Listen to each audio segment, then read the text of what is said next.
You ordered it yourself. Another Dutch boy. Let's start off with the one, the only. His name is Snute, the red Zerg player, in the bottom right corner of Acropolis. He's looking to defeat the one, the only blue Protoss player in the top left corner. His name is Harstem. Look at that. Look at that camera movement. Observing the probes, observing the nexus, observing the probes. All the observing done wonderfully well. Both players. Oh, yeah, I'm sorry. I'll do it again. In the top left corner we have a blue Protoss player going by the name of Harstem. Observing the probes, observing the nexus, that was what I was doing. And in the bottom right corner we have a red Zerg player, Snute. It's gonna feel hasty if I ever make a thought of that. But, you know what? Who cares? Who cares? There's a lot of other casters here. I still, you know what, guys? I appreciate you watching me instead. You know what? I'm very excited about this game. This is going to be a great game. Unfortunately, though, for you guys, I am a Terran player by heart and soul, so it's going to be a little bit more tricky for me to give you the most in-depth analysis. But then again, maybe, probably, you didn't already expect that from me, so you know what? Who cares? Who cares? Probe just trying to be annoying here. Harstem being Harstem. Trying to get every little advantage that he can. Spawning pool and gas after the hatchery as well. Cybernetics core on the way. Lovely, lovely stuff. Nothing too crazy going on here that I can see. Two real StarCraft 2 veterans. Zerg is where it's at though. Well, yeah, I did play Zerg before I played the Protoss. But, I mean the Terran. But then before this, I played Zerg, I did play Protoss, is what I meant to say. I started off playing Protoss. I was in Wings of Liberty when I started out. When the game came out, when the game was released, I was a Protoss player. And all I was doing was a War Prism DT rush. It was dirty as heck, and people didn't even realize what stealth units were at the time, so they were completely confused, right? It was the dirtiest thing that ever happened in the StarCraft community. That was me. If you were rushed by a DT War Prism person, that probably was me. I apologize for that time. I was young and I didn't know what I was doing otherwise. I had no idea how to macro. I had no idea how to do anything else. But yeah, it worked a lot and it worked very well. Sometimes I did go for blink to get, I don't know, it doesn't really matter. It doesn't really matter. We see a Twilight Council on the way and also a robo facility. Are we going to see some sort of DT aggression here and then into the Archon War Prism drop? Most likely. Could still be a High Templar facility as well. The Templar Archives. But so far, nothing too crazy going down. So, just, yeah, this is an interesting cybernetics core placement, actually. I'm wondering what the idea is here. Harstem, not being a player that does anything accidentally, he always has something in mind for a plan. Could just be to have this choke a little bit longer, so we can have two units standing behind each other. So if like one unit gets Bailing busted and he still has another unit that has to get Bailing busted too. And then he has a little bit of extra time to put something here. That could be the case, that could be the case. Let's just say it is, alright? We're gonna give Harstem the benefit of the doubt. Or actually, just the benefit of being a professional player that knows a lot more about the game. Oh, Snute already. Actually, I gave it away. He's already building spores. Maybe just the fact that he did not see a third base. Interesting. Let me tell... Yeah, he's making 3 spore crawlers, so definitely he's aware of something going on. He didn't make the lay attack, so he might just expect a proxy Stargate so far. Let me actually see. He did not have any vision of the main base of Harstem. Take a look at this, guys. And his War Prism coming in right now. Actually, it is a full-on adept aggression, so even I got this wrong with the glaives on the way. A lot of Banelings though being created. Snute still being alright as long as these Banelings manage to finish in time, and the Queens need to buy a little bit of time here. Only 5 adepts so far. They do cancel that shade. But this is going to grow into a very, very deadly ball of adepts very quickly. And you see. He is going for the split up, so he realizes with the amount of Zerglings there, and did he actually see the Banelings being warped in? I have no idea. I don't think he did, but he must be aware that, you know what, there is enough there for Snute to defend, and opting to just go for a lighter type of harass here in the main base. The Queen's though fully aware, checking this beautiful attention here from Snute. Almost getting that war visit as well. He's going to be able to kill with all these adepts. Now only losing 3 drones here. Is he actually getting attacked somewhere else as well? Feels like he was. He must have been. What? What? I don't know. Yeah, I think there were other adepts coming in here. Yeah, there must have been. That's what I missed. I definitely missed that one. But other adepts are still getting a total of 4, but how many were... I only lost 4 adepts, so he did manage to get out with those other adepts, apparently. Interesting stuff. That's a lot of sentries as well, actually. That is a lot of sentries, isn't it? Just more gateways being added here as well. I feel like that must just mean that he's going to go for a big attack right from the 3 base, right? Can't imagine him having this many sentries and not wanting to do some sort of aggression before going into any type of other late game tech. No splash damage available for him. No Templar archives, no robotics facility, or support bay, as it was used to be called. Not sure if it still is, or if it is now. Zerglings trying to scout around. They missed the entire army moving out though. He sees one immortal here, gets a couple of adepts. At the same time though, the Protoss army moving across the map, clearing up some creep. Maybe getting a couple of... Alright, the Zerglings coming back now. 2 queens did go down here. Fortunately, not in time for Snute to pull those back. Those creep spreading queens, very valuable for the defense. There's a couple of... Really Snute in a lot of trouble here. Only has 13 banelings, but there's so many sentries here. It's going to be very difficult to find a good engagement. And then again, there's also still all the immortals there.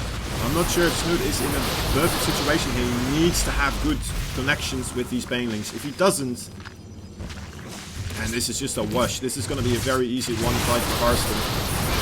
Harstem pushing through.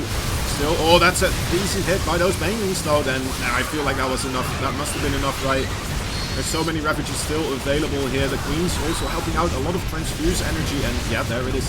All the immortals get taken down in this GG. Harstem losing that first game versus Snute. Right, quickly hop into the next game before we lose it. Uthermal did get...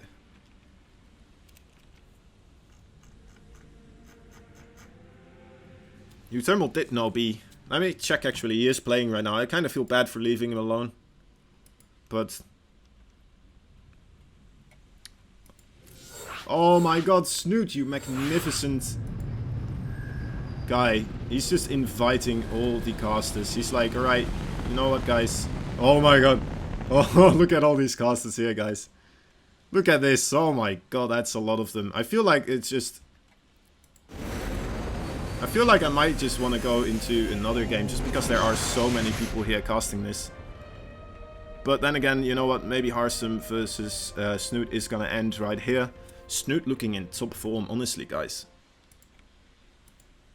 I was afraid that for him for a little while, but Harstem unfortunately did not let those banelings, or actually he did let those banelings get a little bit too close to the sentries and lost most of his force field energy there.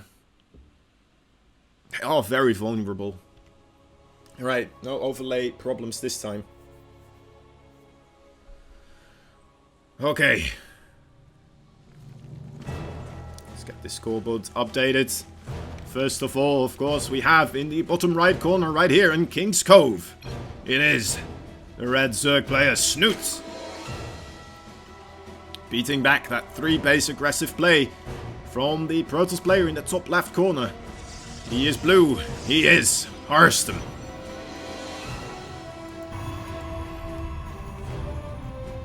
Try to get that zoom right again. Or just zoom in on that pylon. As long as nothing else is really going on, we might as well. We're going down. Let's look at this professional wall builder. Harstem, very much capable of helping out Trump with any type of wall that he wants. He is the mastermind here when it comes to walling off. Snute, going for that early base. Most likely we'll go for the gas and then the pool afterwards. I say most likely, he is going up to 19 drones here actually. Alright. Not the most standard, but still pretty standard here. A little bit extra greed, but that's alright. He knows Harstem. Harstem does like to go into the macro games as well. Or at least not go for a one base aggression. I've never really seen Harstem do that too much. The decade of Harstem. Well, let's hope so, Sir Don't. Let's hope so.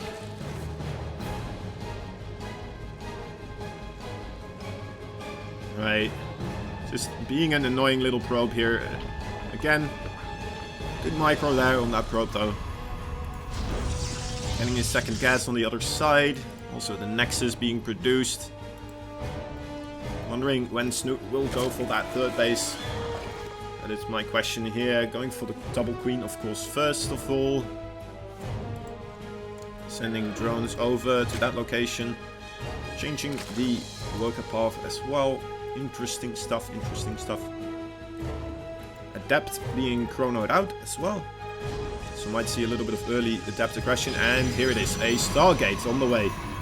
But at the same time, this Overlord, please move forward. You have one job, Overlord, that is to get in the base before a Stalker gets out. Not sure if it's gonna happen though. Snute. I'm not sure what is the case. Maybe he's just wanting to be here and then he's gonna move back over here. Alright. Does seem to be the case.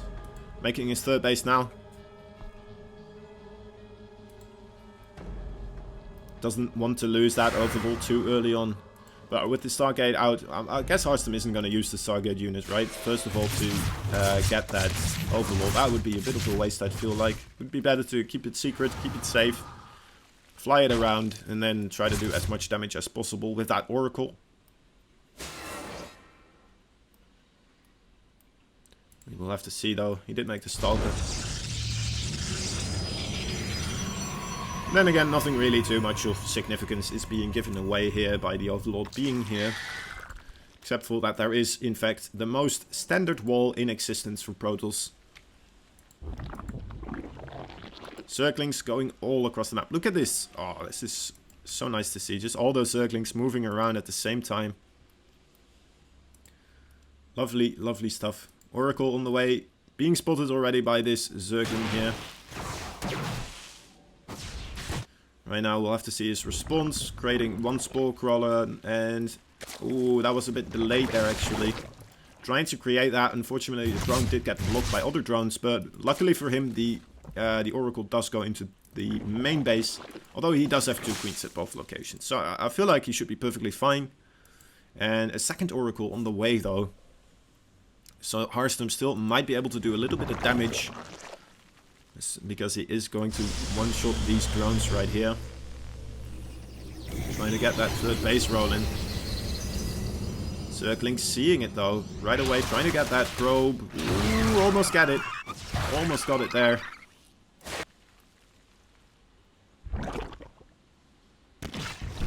Alright. Nothing too much going on.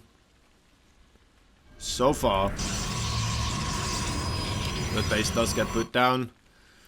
The Oracles didn't really get much done did they? They got one kill. That's not what you want with Oracles. You definitely want to get more kills than just one. But here they come again once more for round number 2. Should be able to get a couple more. 3 drones, that's alright. That's a good start.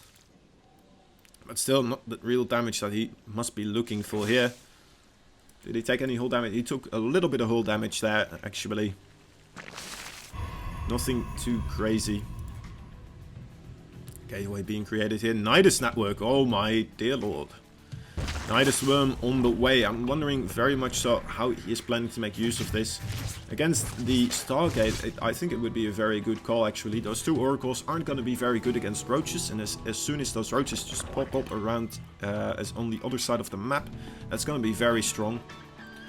He did spot that third base being made quite early on. Is Overlord still here? Is he? I'm not sure if he's going to put it over there. He might just put it right over here in front. There we go, yeah. I feel like that is the better choice. Out of range and vision of Harstem. And then as soon as he hears the first indication, it's going to be done already. But he does have a lot of sentries here, so it's going to come down to... Alright, the sentries are moving into position. Is he going to see this in time? He should be able to see this. He should be able to just force field this off quite nicely. And pull off rather easily, in my opinion, so far. Although those are a lot of roaches. Only 2 Ravagers being created though. Needs to put down another force field. Need to keep up with the force field. Actually, I might have spoken too soon. Harstem in a lot of trouble here. Did not get as magical force fields as I was expecting. Oh boy, Snute might just make this a very quick 2-0. I feel like this is it, guys. I'm sorry, Harstem fans, fellow Dutch people around the world. It's not going very well. Alright, Harstem, unfortunately losing to Snute there. GG to Snute. Well played, well done to our Zerg friend.